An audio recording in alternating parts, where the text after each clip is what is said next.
The Days of Peleg, Citizens of Heaven, Book 2, by Valerie Morrow. Never again will a flood destroy the earth, the Ancient One promised. Next time it will be fire. Based on 2 Peter, the 3rd chapter, verses 6 through 7. Or is there something wrong with a statue that speaks and the giant man who makes? The people worship it. Peleg is virtually alone in his misgivings. Meanwhile, all the rest of Shinar follows the mighty hunter Nimrod in building a tower to reach the gates of heaven and even the Ancient One himself. Yet, temple's construction lead to something good? To Peleg, the matter is simple. Find someone who remembers the truth, someone who still hears the voice before it's too late. So, Peleg embarks on a journey to learn the secrets his great ancestors Methuselah and Enoch knew. But little Methuselah and Enoch, the very one taken so long ago to a dimension outside space and time, are both working just as fervently towards the same goal. With the aid of a wise old king, the tales from the stones, and the knowing that burns, Peleg may be mankind's only hope to stop the darkness. Peleg may be mankind's only hope to stop the darkness descending from the tower. Never again will a flood destroy the earth, the Ancient One promised.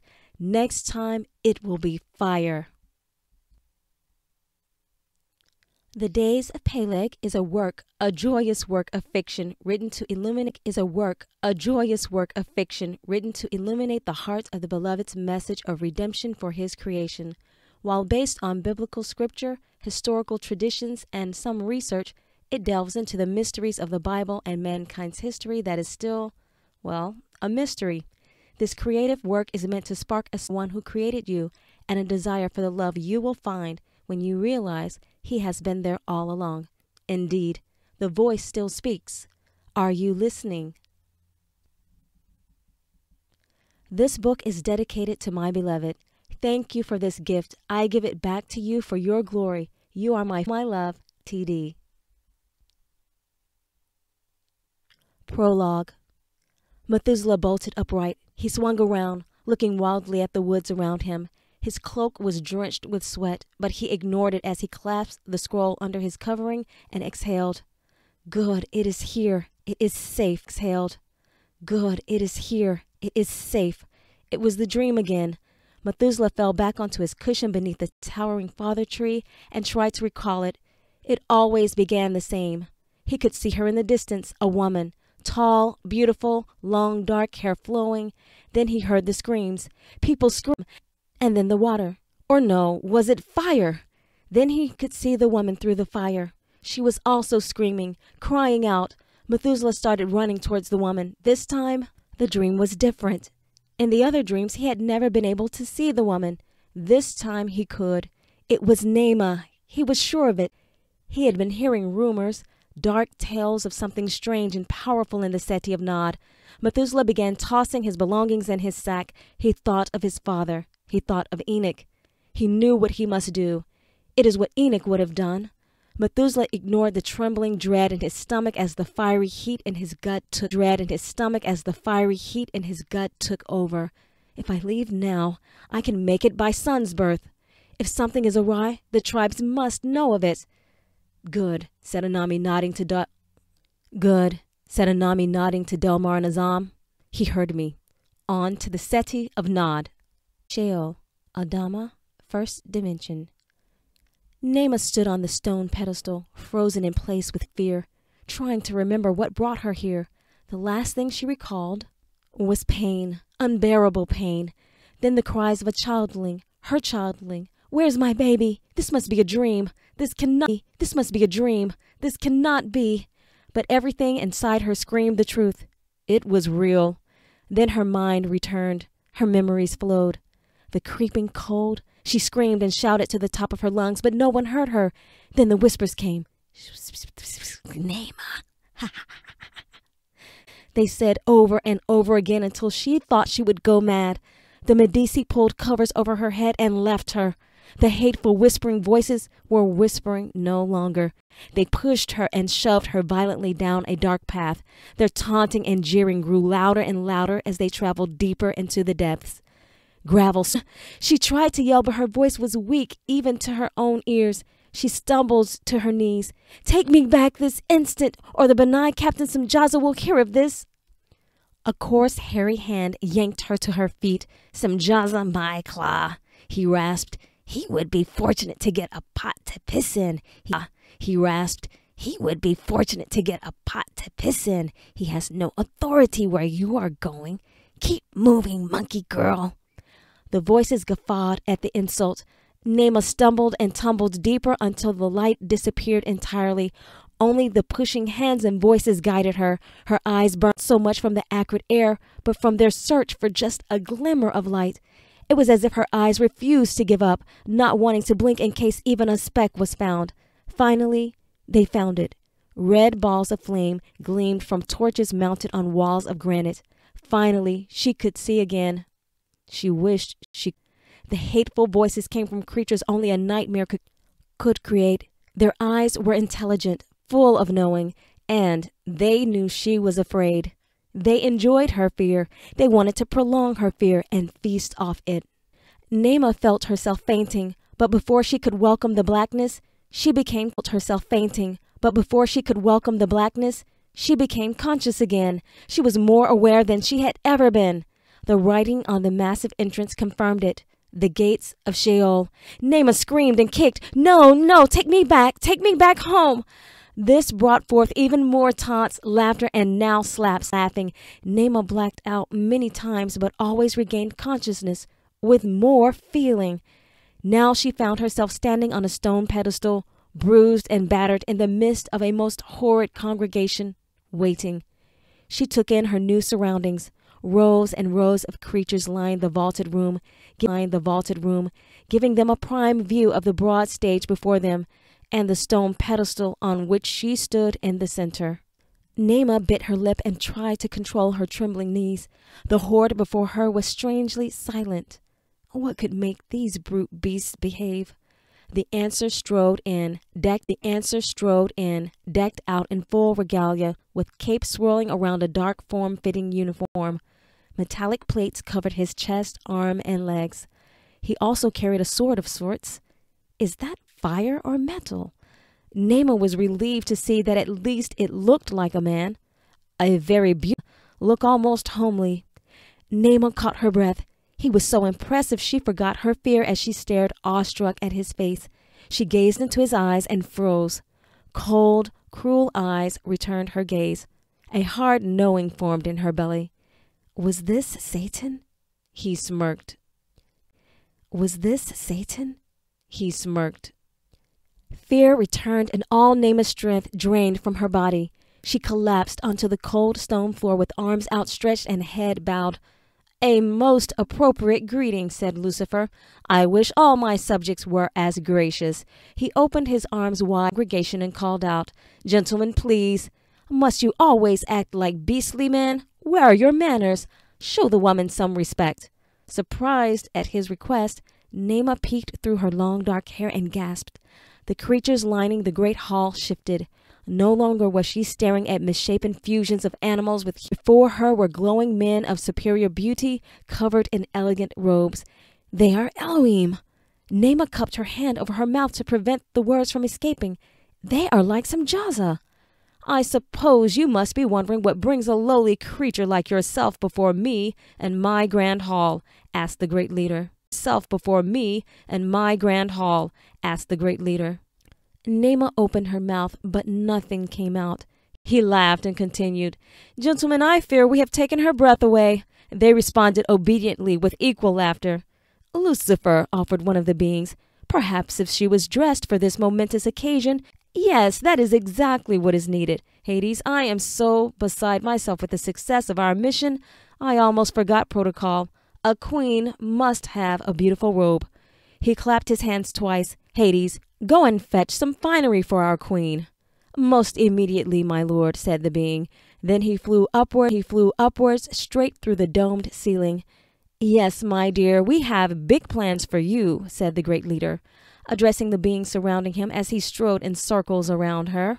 Naima's eyes widened as she shrank back, trying to put distance between her and Lucifer.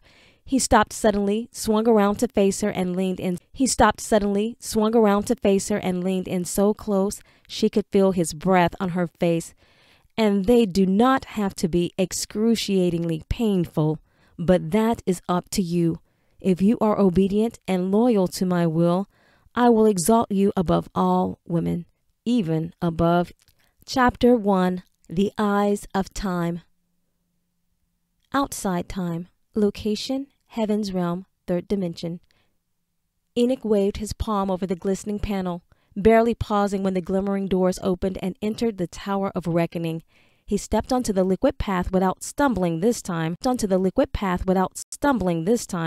Light! Enoch exclaimed as the golden substance solidified beneath his feet and zoomed upwards towards his floor. A few passers-by in the bustling transport lobby turned and smiled at the visitor. Enoch waved his hand and smiled back, but quickly turned away, hoping they would not notice his blushing face. He was still not accustomed to the sensation of moving through the air at such speed. Enoch stretched his hands out for balance, attracting even more chuckles, and gazed open-mouthed at the view through the crystal windows. The Seti of the Most High stood resplendent before him, tall, jeweled into a rainbow of colors which washed over the tree-lined streets and canal below. The result was breathtaking. There were trees taller than anything he'd seen in Adama, swaying in the wind. Their petals floated down onto the beings, moving to and fro about the business of the Ancient One. Enoch stepped off his stream, purpose doors of the Department of Progression. His footsteps echoed in the grand hall. The entrance was impressive, to say the least. Intricate carvings adorned the panels from the bottom to the top of its towering 4-story height. Enoch reached out to pull the golden knob. Light! Enoch exclaimed, jerking his hand back. The wood disappeared, and in its place was... This cannot be for truth. Enoch rubbed his eyes. No, it is a dream. The woods of Avonland stood before him. How can this be? He watched as a pterodactyl flew through the canopy of trees, hunting something. Curious. Enoch stepped forward. Something firm pushed him back. What?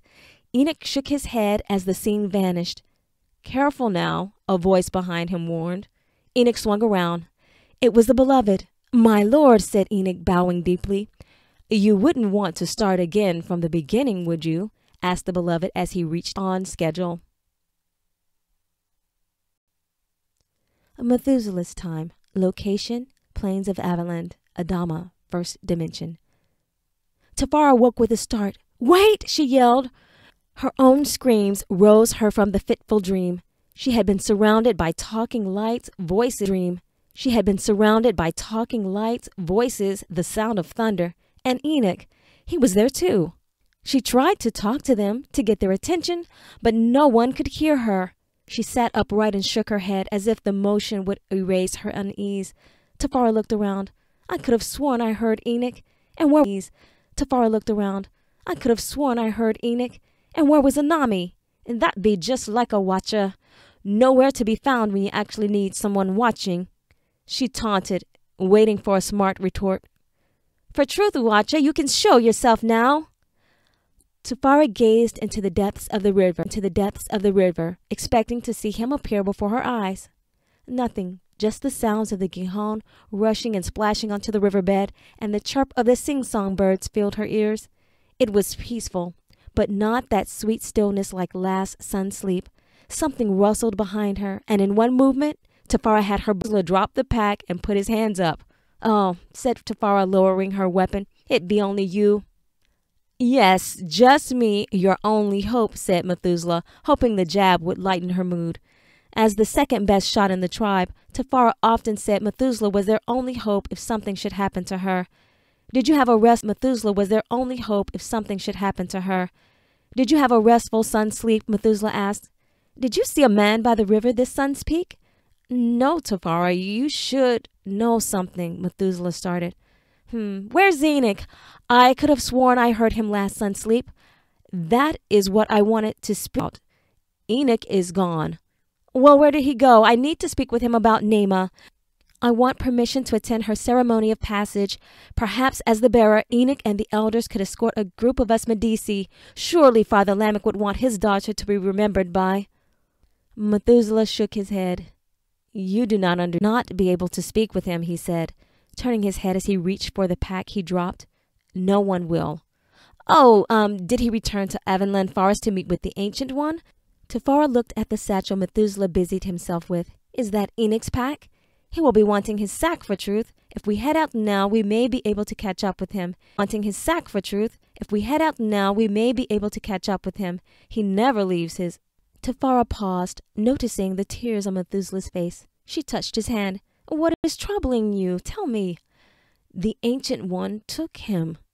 Well, that is no reason to lose your peace, said Tabara, patting his back. Enoch always... Tabara, Methuselah brushed her hand away. You do not understand. He will not be coming back this time. Methuselah dropped his head and turned away so Tabara would not see him crying. He told me so himself. When? She demanded. How? The hidden Father never takes a man with life in his blood. Is this more of Tubal-Cain's foolery? I wager he and those Elohim be tricking us again. I will judge them myself. Tabara gathered her own satchel and whistled for her forerunner who stood grazing in the distance. No one abducts the bearer and lives. This is not good. Anami fluctuated.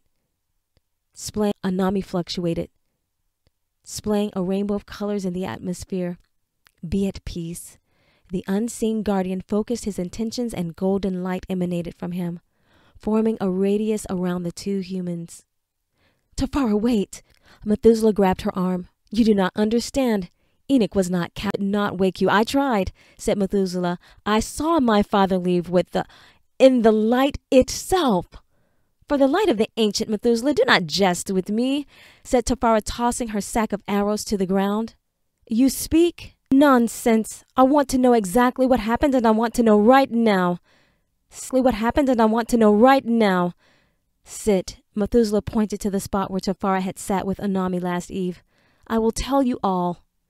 She really should make some ketu. Anami focused his thoughts again, careful to stay away from the river's edge this time. He didn't want the girl to perceive his reflection. She was a keen one. Tabara! Well, I am waiting, she retorted. Could you make us some ketu? Asked Methuselah. This might take a while. Anami smiled. Methuselah's time. Location, Seti of Nod, Adama, first dimension. Samyaza paced as he prepared himself at shelter with wooden beams laid into the floor.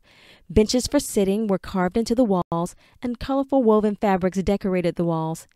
He had a troop of the Sabasi men carve designs into the ceiling under Azazel's watchful eye. Better, but still lacking. The greatest of the Benai Elohim would expect splendor. Lacking. The greatest of the Benai Elohim would expect splendor. No, this will never do.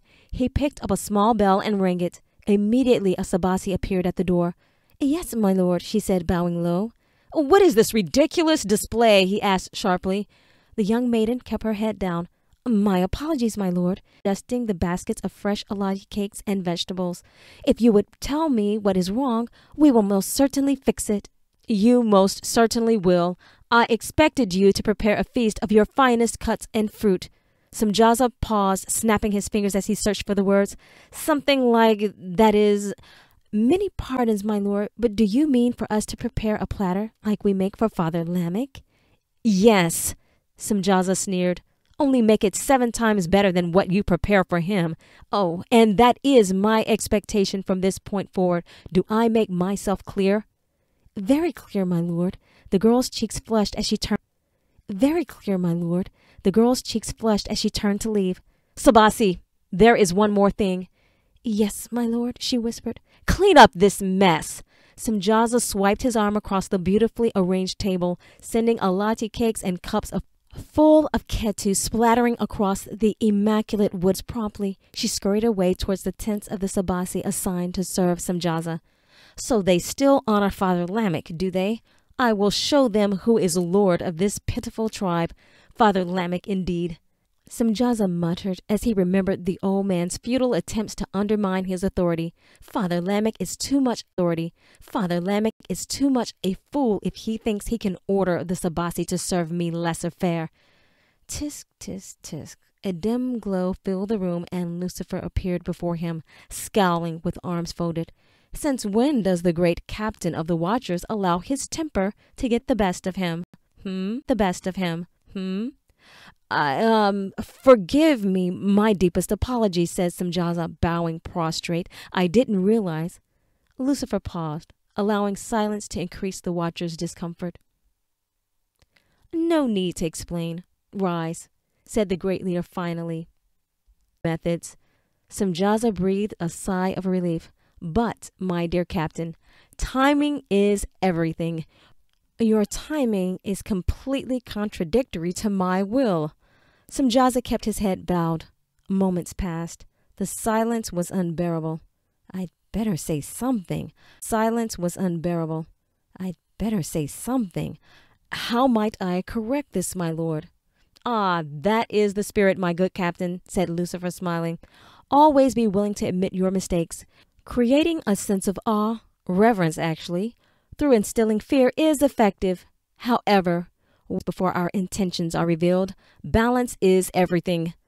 Of course, my lord, duly noted, Samyaza said. If we are too lenient, they will not submit. If we are too cruel, they will rebel and thwart our efforts. The great leader walked towards a small figurine sitting inside an enclave in the wall. He picked over its curves. Beautiful craftsmanship. I believe I have the original, he laughed. This is a fine representation of Naima, is it not? Azazel carved it himself. It was a gift to honor my union with Naima. Most fitting. Which brings me to the purpose of my visit. I believe condolences and congratulations are in order. I am so sorry to hear about the loss of your wife, Naima, during the birthing. A shame that the first offspring of the Elohim will never know his mother. The great leader carefully placed the figurine back onto the pedestal. Of course, that would be a problem if I was not lord of this realm, said Lucifer, putting a hand on Samyaza's shoulder. But all is not lost. There is a way to return Naima to you. You can reverse death, my lord? Asked Samyaza. And naturally, replied the great leader with a dismissive wave of his hand. With the proper timing is everything. I will need your full cooperation. Certainly, my lord. Your instructions will be carried out most thoroughly without any delay. Perfect, Samyaza, said Satan. Have Azazel join us and I will go over the requirements. But first, where is the childling? Moloch dug his way through the dark, vast tunnels, passing a few humans as he traveled upwards. Those that saw him paid homage, bowing face down on the earthen floor and remaining until he passed. Others kept right on working. They couldn't see him, he knew, these unenlightened ones. Yes, the master's plan was working well. No more hiding. He and his comrades assigned to Shinar walked boldly among the sons of Adam. He chuckled. They don't even seem to mind my gross features. In fact, they worshipped them, emulating his dog ears and sleek black coat. Moloch, have mercy, Lord Moloch, they called out to him, and brought gifts of woolen fabric, the finest cuts of ram and goat, raw, of course, even gold. Naturally, these mere trinkets were nothing of the glory he was used to. Moloch quickly pushed that thought to the far recesses of his mind, ignoring the pain he felt when he remembered that other place. Rubbish. This is much better. Yes, we are the gods now, mumbled Moloch as he made his way up the wide stone steps to the altar. He paused to run his rough hands over a particularly well-crafted figurine made in his likeness. He muttered. It was only silver. But it is the thought that counts, he reassured himself, taking his seat on the throne. Moloch merged himself inside the massive idol, standing no less than 30 spans tall. Yes, all is well indeed.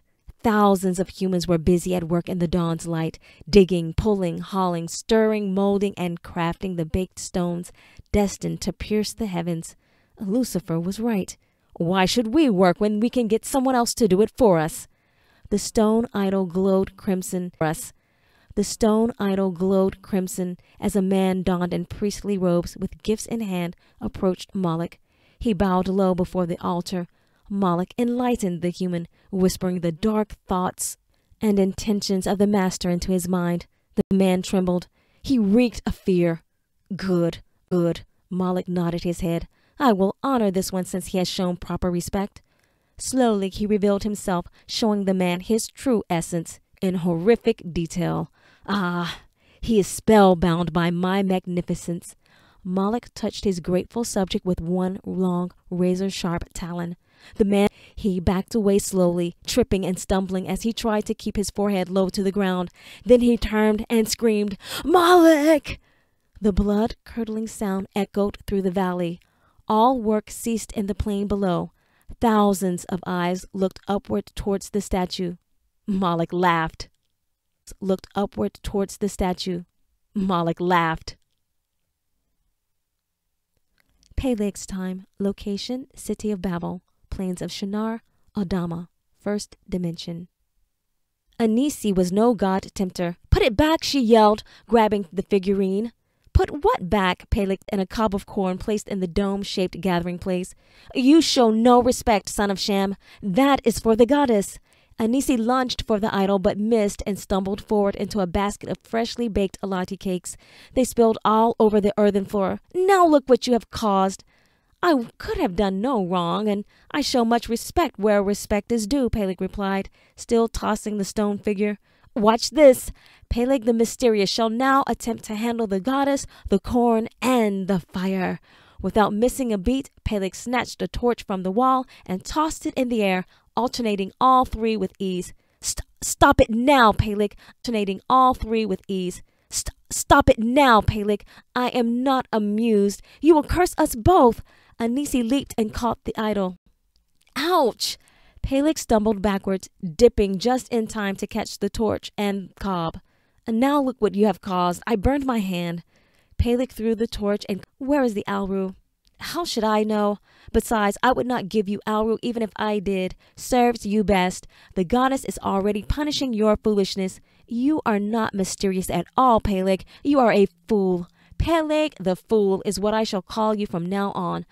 Anisi tossed her long dark locks with as much arrogance as the queen of heaven herself, and marched towards the door, clutching the idol to her chest. Serves you best, she said, slamming the door behind her. Peleg frowned. Anisi, wait! He ran towards the door to follow, but she was already rushing down the steps towards the village. Peleg walked slowly, following her route. She just needs a time to settle herself. He did not want anyone from his tribe to see him chasing after a daughter of Ham, although she was most beautiful. She will come to herself, of course. All of the young maidens loved that trick, at least from his tribe. But once with long-handled daggers. It impressed the young women as well as flowers, and often secured him an invitation to feast at the table of the maiden's father. But I have never juggled an idol. Surely she does not believe the tales. Peleg massaged his throbbing hand. It is nothing a good salve cannot cure. Outside time. Location, Department of Progressions. Heaven's realm, third dimension. The beloved extended his hand to the man bowed prostrate on the floor and helped him to his feet. Enoch, let's begin, said the beloved, gesturing to a plain table by the window. We have much to cover. The man trembled and staggered as he tried to walk to the table. The beloved softened his essence. There is nothing to be afraid of, and I'm sure you have many questions. Many pardons, my lord, said Enoch. I do not know why I was so weak, but I do feel able to move now. As he drew near the table, two chairs appeared. Ah! Enoch jumped, startled by their sudden appearance. You will grow accustomed to it, the beloved laughed as he took the man gently by the shoulders. Please, sit. Enoch practically fell into the chair. What? Enoch jerked backwards in his seat as the window next to him leaned forward, transfixed by the scene before him. He could see thousands of people cheering in the streets below. They threw confetti. A troupe of musicians played as the people sang and danced. May I go down to the celebration? Enoch asked. Not yet, said the beloved. Oh, Enoch replied, still gazing at the scene. Eventually, he added when he saw Enoch's crestfallen expression. This is what we will discuss today, said the beloved, waving his hand across the window. Instantly, the settee of Nod appeared before them. Enoch jerked backwards into his seat. This time, the chair almost tipped over backwards. Enoch gripped the table just in time to steady himself. He saw Father Lamech and Tubal-Cain speaking inside the elder's tent. Then, B'nai Elohim Captain Samyaza walked in, startling the two men. They seemed to be arguing. Is that real? He reached out to touch the images. The beloved caught his hand, lowered it, and smiled. Calm yourself, my friend. Yes, it is real. You have been assigned to the Department of Progressions. What you are seeing is just one of many progressions. This one just happens to be Progression 1704, which is one of the derivatives of Purpose 12. Progression 1704, which is one of the derivatives of Purpose 1208. Remember, that is the stream you took to arrive to this place. Yes, Enoch replied. Lord Selenea from the council gave me instructions and told me you would meet me here. Yes, and so here we are, ready to discuss the progression of Adama. I don't understand. Enoch, you have been chosen to record and participate in the correction of this progression. That is why we brought you back here to heaven's realm. What you see is what has been occurring in the progression you're from since you left. You may view it from this room, but do not touch it until you are instructed to do so. Forgive me, Lord, but may I ask what would happen if I were to touch the window? Said Enoch, lowering his hands. The beloved paused, staring at Enoch for a moment, and sighed. Well, I was not going to discuss that with you during our first session, yet you might as well know. With another wave of his palm, the window misted as if a thick fog rolled in from the other side. As it slowly cleared, a multitude of lands and appeared. Enoch grinned. He could see Methuselah and Tabara by the river Gihon, completely unaware that the guardian Onami sat silent. Just below that scene, Enoch saw a young man doing his best to impress a beautiful young girl with his juggling. Oh, he is very good, but a little clumsy, he laughed. This time, Enoch glanced slightly to his right. He saw the B'nai Elohim Captain Samyaza speaking with a servant girl. I did not realize what a mess he has made. Enoch watched as that furious one appeared, and Samyaza bowed, paying reverence to him. Enoch shuddered, edging his chair closer to the beloved. It was as if that being's hatred could be felt even in heaven's realm. Enoch, remember Captain Samyaza has been stripped of his title and his duties. He no longer operates according to the will of the ancient. He is fallen and obeys the accuser now. The accuser? Enoch repeated. Oh, yes, I saw that furious one before in Adama. He appeared through the fire when the watchers Anami, Delmar, and Azam first came and spoke with me. Yes, Delmar and Azam first came and spoke with me. Yes, answered the beloved. I sent them to assist you in Progression 1704. When the furious one and his followers rebelled against the Ancient One, they were exiled from heaven's realm and sentenced to Sheol. So Sheol is real? Interrupted Enoch. Of course it is real. The beloved answered with a firm stare. Enoch blushed. When the beloved looked at him that way, he knew that truth as well as he did his own dwelling in Adama. Why had he doubted the knowledge passed on to him by his elders? The beloved continued patiently. Sheol is contained within Adama, the focal point of Progression 1704, and many others. But when Great Father Adam and Great Mother Eve broke the Ancient One's policies governing that jurisdiction, their authority automatically went to the next Son of God on Adama with the highest rank, the Furious One, who was once my light bearer, Lucifer. Enoch bowed, raising his hand as he did when he was a childling, sitting under the teaching of Great Father Adam. No need for formalities here, the beloved laughed. You may speak. What is a policy? Enoch continued before the beloved could answer. Do you mean to say that the tree of knowledge of good and evil is also called? Laughed again, and brilliant light exploded in tiny bubbles around him. I moved ahead of myself. Of course, you do not understand those concepts yet, as you are not located past coordinates 122, 74, 82. Enoch frowned. A policy is a set of rules that must be followed. When Great Father Adam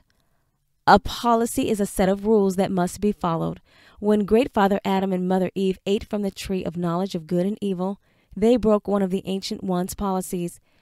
The tree of the knowledge of good and evil was not the jurisdiction. The jurisdiction is the area where the one in authority has a right to enforce and judge those who break it. Oh, said Enoch, it is like when the elders hold tribunal and judge matters between the people. Our elders made decisions regarding the tribe of Seth, but we could not judge those of the tribe of Cain. Only the bearer who had jurisdiction of both tribes could do that. Let me explain the images before you. This window is I-1704. There are many of these created by the Ancient Father, but this one reveals all aspects, time, location, and dimension of progression 1704, which is the realm of Adama where you were born. Contradiction. Every realm and being within it is created by the express thought of the Ancient One. He speaks, and so it is. That realm will progress until it reaches full maturity or the full expression of the Ancient One's original intention. Once completion is achieved, that realm enters perpetuity. Once completion is achieved, that realm enters perpetuity, a cycle of unending bliss. Finally, the mature realm moves to expansion. New progressions or derivatives are birthed from that realm, and the cycle begins again. This has occurred countless times, and until Adama, there has never been a contradiction in a progression. Lord, please forgive my boldness, Enoch interjected. If there is a problem that is a contradiction in Adama, can you not fix it? Only someone living within the contradiction can correct it. This is one of the Ancient One's guiding rules. It prevents beings forcing their will inside a progression that is not their own. When Great Father Adam and Mother Eve sinned, they corrupted Adama's perpetuity cycle. Instead of Adama moving on to infinite bliss, then expansion, it is now locked into a perpetuity cycle of corruption. Adama and every being within it will move cycle of corruption. Adama and every being within it will move towards complete depravity, then infinite evil, and finally, an expansion of its own corruption. My Lord, Enoch cried as he watched I-1704 illuminate a multitude of scenes and derivatives, fell to his knees, unable to take his eyes away from the display. Enoch, rise. The beloved touched his shoulder. Light flowed from him, strengthening the man while returning I-1704 back to the panoramic view of heaven's realm. Enoch stood to his feet and gripped the table to steady himself. How can this be? Please, there must be something you can do. The beloved smiled. Enoch, I have chosen you to begin the correction of Adama's progression. Me? Enoch's mouth dropped. Why me? What can I do? As a human born from Adam, the original bearer of the seed, you are from Adam, the original bearer of the seed, you are allowed to interfere with progression 1704's development. We have been waiting for one of Adam's sons to qualify for this assignment. Although you were not the first one considered, you are the first to pass the test. You have been testing me? When? I did not take any tests. And trying to escape the cherubim, I rescued you. I led you to the Garden of Eden, back to the Tree of Life. But I thought, no, that cannot be. The Elohim I met there told me I was in the Garden of God. The beloved laughed again. They spoke the truth. The Garden of Eden and the Garden of God share an intertwined segment in progression 1704. Surely Great Father Adam told you how I used to meet with him in the garden. Through the garden, Adam and Eve as well both had access to the realm of Adama and heaven's realm. The Ancient Father never intended the two realms to be separated. Adam told me how the Ancient One spoke with him, but he never said anything about you, and he never said he went to heaven's realm. Enoch said, furrowing his brow as if the movement would help him comprehend. Even the Elohim Anami said that the Garden of Eden and the Garden of God were different. For truth, Adam would not have known the difference between heaven's realm and his own land because the transition between the two was seamless. That is, until he disobeyed. The beloved paused and sighed and began again. The Great Father, whom you also call the Ancient One, and the council wanted to see if you would disobey the same, do your own will. Then a temporary exemption could be granted to you for the purposes of correcting progression 1704. When you did not eat of the tree of life, even though you had the opportunity to do so, you resisted temptation.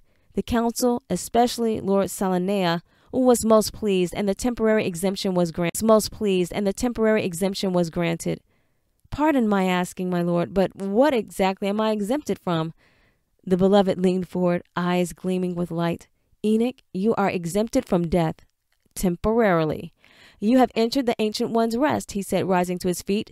This is the bridge between heaven's realm. This is the bridge between heaven's realm and Adama, the dwelling place for men of dust who believe in the Ancient One so much they obey. Here and only here will you have complete protection from the Furious One. Enoch stood again and began to pace. He stopped, abruptly opened his mouth, then closed it just as the beloved looked on in silence. Tiny bubbles of light flowed from his eyes, and the corners of the grin emblazoned on his face. Wait! Enoch stopped so hard his heels clicked together. You said I was not the first to be tested. Where are the others? Enoch said, looking around the room. Who are the others? Was Tubal-Cain tested too? Enoch said, looking around the room. Who are the others? Was Tubal-Cain tested too? There are no others. You are the only human to enter the Ancient One's rest so far. And no, Tubal-Cain was not tested. Is that all? Enoch began pacing again. You said others were tested. What happened? Yes, you would want to know. The beloved sat at the table again. Enoch, please sit. Enoch frowned but stopped pacing and sat next to the beloved. The other men who tested were trackers like yourself, said the beloved. Oh, the men the elders sent to search for Alru before me? They never returned. We all went. Exactly. Those men did not choose wisely. Once it became clear they would not restrain themselves from the tree of life, I protected them from making an eternal mistake. What do you mean, protected them? Asked Enoch. All of those men who sought the Alru had accidents which brought about All of those men who sought the Alru had accidents which brought about their death. I see. Enoch folded his arms and leaned back in his chair. I knew those men and their wives and their childlings. So do I. They were good men, claimed Enoch, pounding a fist on the table. They did not have to. An accurate statement, said the beloved calmly, as waves of liquid light flowed out of his eyes into the room. They were men with the potential to be good, yet they were about to choose evil. I prevented that from happening. Those men now rest with their fathers who perished, and right standing those who follow the Furious One. Had they lived and sinned against the Ancient One, they would have been sentenced to Sheol eternally. But what about their wives and childlings who still suffer because they have no father? True, their childlings no longer have a father of flesh and blood, yet the Ancient One cares for them daily. The Ancient Father especially cares for childlings who have lost their father or mother. The beloved waved his hand toward the window, and it immediately misted over. Enoch turned his head toward I-1704, and the mist cleared. As the mist cleared, images of the children of the men who died appeared before him. He watched the scenes with images of the children of the men who died appeared before him. He watched the scenes with fascination. He was in many of them. All of those children had been especially favored of the Ancient One with skills and intellect. None of them experienced lack, and many of their mothers were now married again to kinsmen in their tribe. All was well. On the floor. Forgive me, Lord, I do not deserve an exemption. Rise, Enoch, said the beloved. There is nothing to forgive. Bubbles of light cascaded from his entire being and exploded into the room, leaving it awash in golden light so thick Enoch reached out to touch it. His hand passed right through it. Enoch frowned. The beloved laughed. I understand your thought processes perfectly, and I am not offended by a childling who is learning. But we must stop for now. You have learned enough for our first session. You need time to digest this knowledge. Rest here. The Elohim assigned to you will come soon. Rest here. The Elohim assigned to you will come soon to refresh you and escort you back to your dwelling. Enoch was disappointed. He wanted to learn more. Yet he did feel drained. He would have stood up, but found he could barely rise to his feet. The beloved walked towards the heavy mahogany doors. We will meet here again to discuss anomalies and progression. 1704. Lord, said Enoch. Yes. What is 122.74.84? As he swirled his hands through the thick golden light still hovering in the room. Do not worry, the beloved chuckled. The Elohim will make sure you arrive fistful of the golden substance. Enoch? Yes, Lord. Enoch paused with arms still outstretched in mid-air. Remind me to explain light to you sometime.